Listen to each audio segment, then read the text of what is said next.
Vous voyez, c'est plein de petites ruelles comme ça, de passage. Donc c'est des coups de gorge, quoi, hein. Donc dès qu'on s'engouffre, c'est très compliqué, quoi.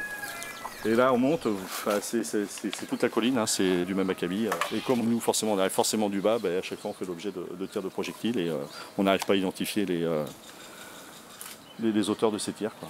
Il y a beaucoup de quartiers comme ça. Ah oui, oui, oui. Là, ça devient même un sport national à Mayotte. Les forces de l'ordre, c'est une cible privilégiée, quoi. Donc il y a eu déjà pas mal de collègues blessés avec ça.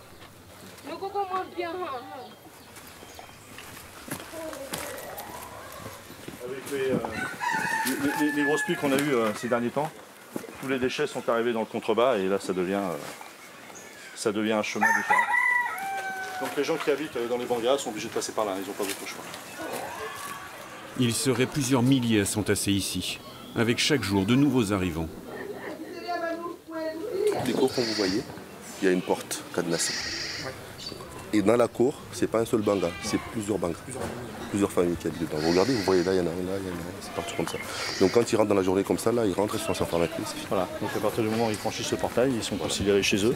Donc comme on n'a pas le droit d'entrer chez les gens pour n'importe quoi, donc voilà, on est bloqué à la porte, on ne peut pas pousser le contrôle plus loin, quoi. C'est une situation incontrôlable. Ah, c'est complètement incontrôlable, on ne peut pas savoir, c'est même pour chiffrer le nombre d'habitants, c'est compliqué, quoi. C'est très très compliqué.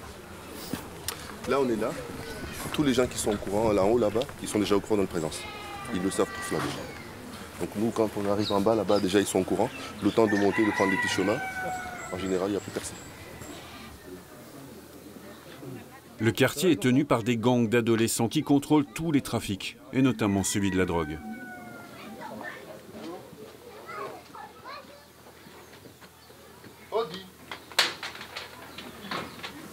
Vous voyez, hein, donc plusieurs bangas, donc plusieurs familles.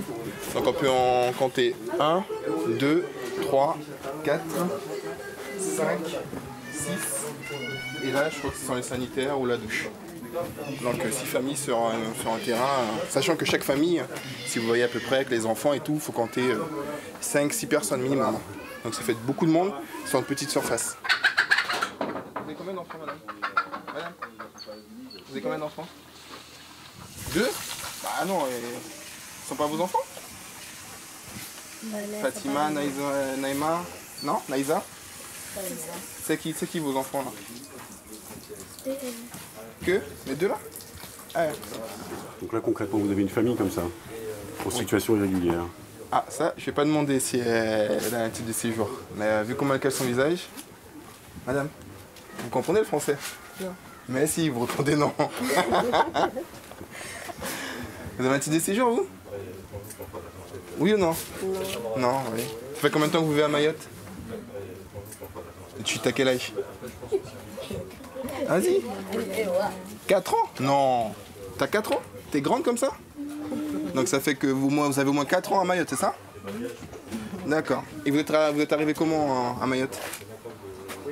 Par avion?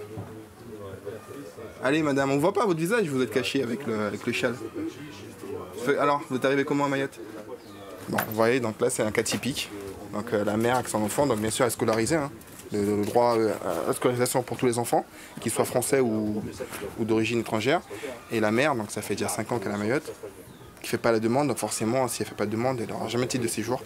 Et donc concrètement, qu'est-ce qu'elle risque? L'expulsion? Aujourd'hui, oui, c'est ça. Si elle, pas ici, parce que moi, en l'occurrence, elle est dans son domicile, mais si elle se fait contrôler un jour par des gendarmes ou des policiers et qu'elle n'est pas en mesure de présenter un titre de séjour valable, elle se fait expulser. Et qu'adviendra-t-il de son enfant? Ah, mais normalement, elle part avec son enfant, oui. Ça se passe comme ça, normalement. Ouais. Généralement, des fois, c'est compliqué parce qu'ils disent pas qu'ils ont un enfant. Donc ils sont expulsés, mais l'enfant il reste sur place. C'est d'où les enfants mineurs, le nombre d'enfants mineurs isolés à Mayotte. Après, les enfants sont confiés à la famille plus ou moins, qui en prend plus ou moins charge, quoi. Donc on se retrouve avec des mineurs isolés qui traînent, qui dorment dans les voitures abandonnées, qui dorment, j'en ai même vu dans des canalisations, voilà. Et après, leur seul moyen de subsistance, c'est le vol. Le vol, quoi. C'est comme ça, c'est le quotidien de Mayotte. Le quartier, à l'image de l'ensemble du département, cumule tous les records. Le taux de chômage, tout d'abord, qui frôle les 30%, les 50% même, chez les jeunes. L'absence d'eau courante, d'électricité et la pauvreté qui touche les 3/4 des habitants.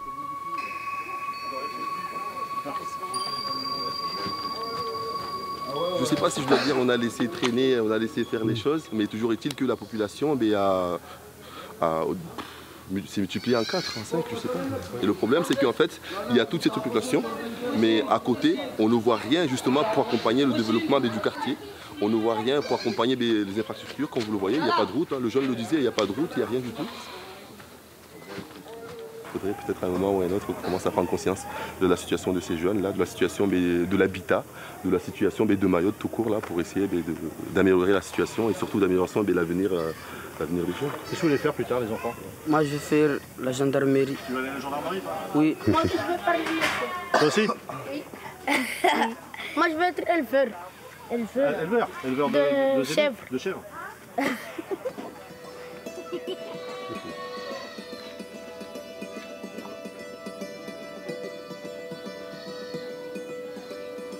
Chaque jour, le bidonville de la Vigie, un des plus anciens de la Petite Terre,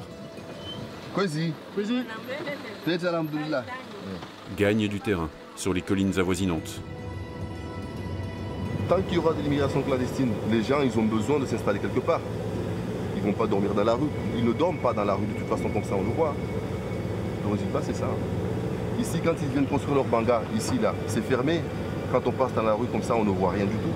Le lendemain quand on arrive, ben, ça y est, c'est fait, c'est construit, ils sont installés, on ne peut plus rien faire. Sur les hauteurs, les tout derniers bangas qui sont apparus ces dernières semaines. Parce que là, avec la végétation, c'est avec le maître chien, tu sais, on faisait le tour, mais... Les autorités ne peuvent plus rien faire face à cette prolifération exponentielle.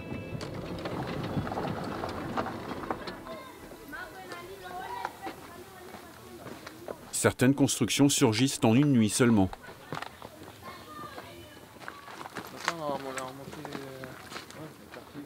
Plus d'un tiers de l'habitat est illégal sur l'ensemble du territoire.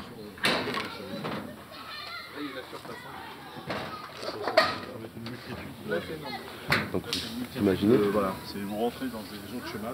vous arrivez dans les cours avec les bangas et tout ça. C'est un vrai petit quartier, quoi. C'est ça, c'est un quartier caché par une palissade. Et là on descend, ben, c'est encore des...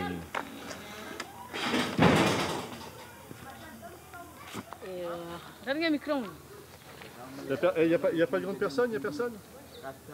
Tes parents ne sont pas là? Encore faut-il qu'ils fassent la demande.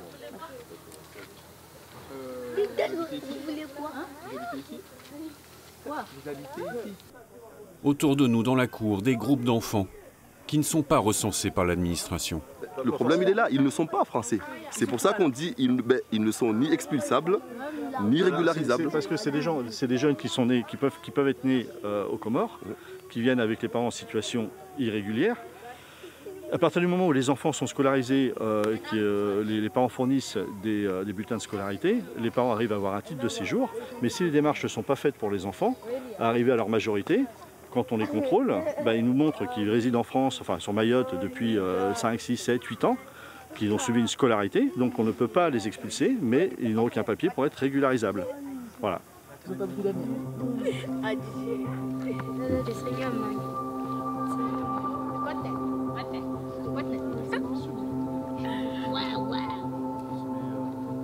Wow, wow.